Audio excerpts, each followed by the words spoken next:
Oke, baik. Bismillahirrahmanirrahim. Assalamualaikum warahmatullahi wabarakatuh. Kita kembali lagi teman-teman di mata kuliah manajemen diklat. Yang kali ini saya akan mempresentasikan mengenai apa yang sudah saya cari di internet ya, suatu artikel ataupun mungkin jurnal ya yang sudah saya cari. Ya ini akan saya mempresentasikan di presentasi kali ini ya. Yaitu mengenai analisis kebutuhan pelatihan bagi tenaga pendidik dan pengembangan kualitas sumber daya manusia ya. Ini yang menyusun saya sendiri, Muhammad Gofi, tapi jurnalnya saya ambil dari internet seperti itu. Next. Ya, kira-kira yang pertama teman-teman, apa sih itu pelatihan gitu ya? Menurut teman-teman itu apa gitu? Nah, pelatihan di sini adalah merupakan suatu program pendidikan yang di situ berfungsi untuk membantu pekerja dalam memperbaiki kemampuan ataupun performa guru atau karyawan dalam melaksanakan pekerjaannya menjadi tanggung jawabnya. Nah, salah satu caranya dengan apa? Yaitu dengan pendidikan dan pelatihan gitu.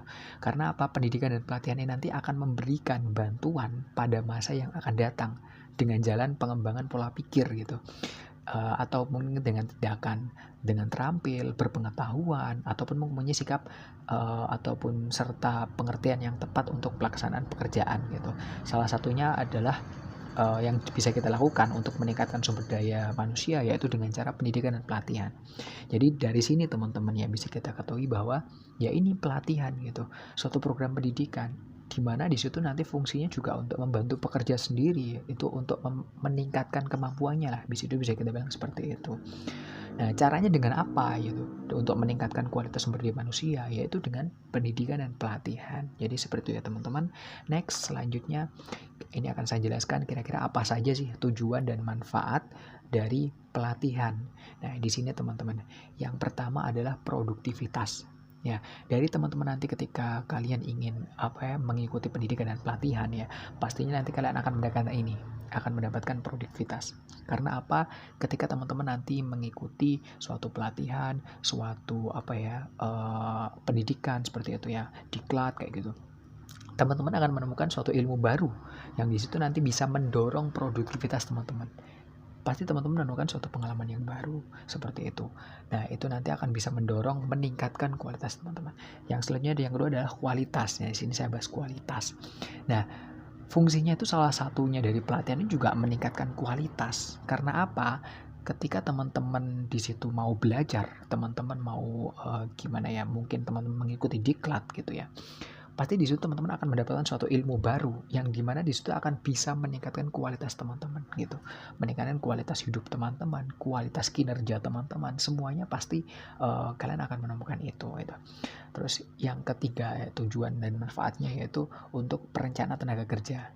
Nah, di sini tidak hanya untuk pribadi saja, tidak hanya untuk intern saja, tapi juga bisa untuk eksternnya. Perencana tenaga kerja nanti kira-kira seperti apa sih gitu, agar bisa lebih baik gitu. Kalau misal perencanaan ini tenaga kerja nggak ada nggak ada pelatihan atau nggak ada diklat gitu untuk memperbaiki ya pasti nantinya juga tidak menutup kemungkinan gitu perencanaan tenaga kerjanya juga tidak akan berjalan dengan maksimal. Fungsinya juga itu untuk ya intinya lebih baik lah seperti itu. Selanjutnya yang terakhir ini ada moral. Nah, di sini banyak sekali karyawan atau tenaga kerja ya ataupun tenaga pendidik yang di sini ya salah satunya cara untuk meningkatkan moralnya ataupun kualitas moral di sini juga dengan pendidikan dan pelatihan gitu.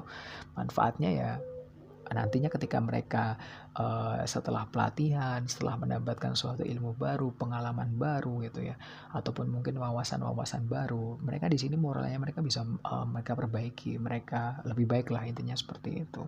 Jadi intinya untuk merubah mereka menjadi lebih baik ya, seperti mulai dari produktivitas, kualitas, perencanaan tenaga kerja dan juga moral dan lain sebagainya, masih banyak sekali. Next. Nah, kira-kira bagaimana sih bentuk-bentuk pengembangan sumber daya manusia itu sendiri gitu ya. Nah, di sini kami jelaskan bahwasanya di dalam program pengembangan ini harus dituangkan sasaran kebijaksanaan, prosedur, anggaran, peserta, kurikulum dan waktu pelaksanaannya. Karena apa? Program dari pengembangan sumber daya manusia ini harus berprinsip pada peningkatan efektivitas dan efisiensi kerja. dari masing-masing tenaga pendidik ataupun karyawan. Nah, ini sesuai dengan jabatannya masing-masing. Nah, kira-kira untuk program ini ya seharusnya program pengembangan ini ya harus disampaikan secara secara terbuka kepada semua karyawan gitu, ataupun mungkin kepada para anggotanya. Agar apa?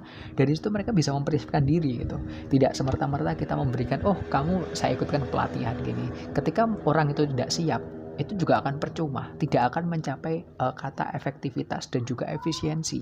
Karena apa? Mereka juga tidak siap dengan serba mendadak dan sebagainya seperti itu.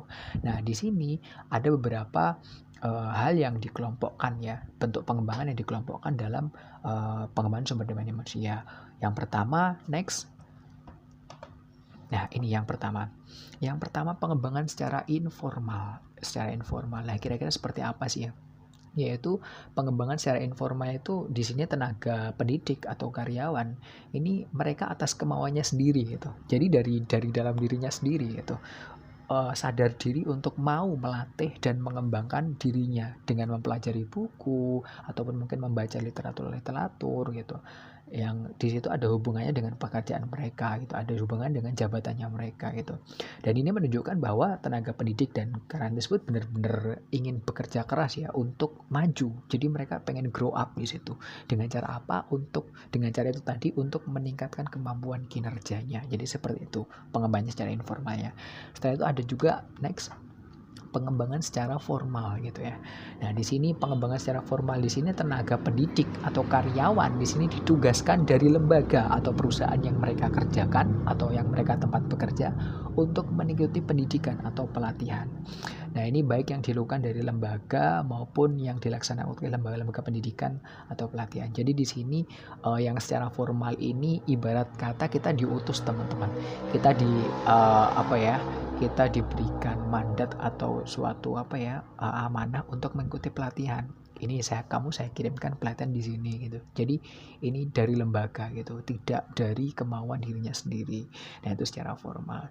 Ya, mungkin kurang lebih seperti itu ya teman-teman yang bisa saya sampaikan, dan kiranya ada kekurangan saya mohon maaf. Bisa kita lanjut nanti di pertemuan yang akan datang. Baik, terima kasih. Wassalamualaikum warahmatullahi wabarakatuh.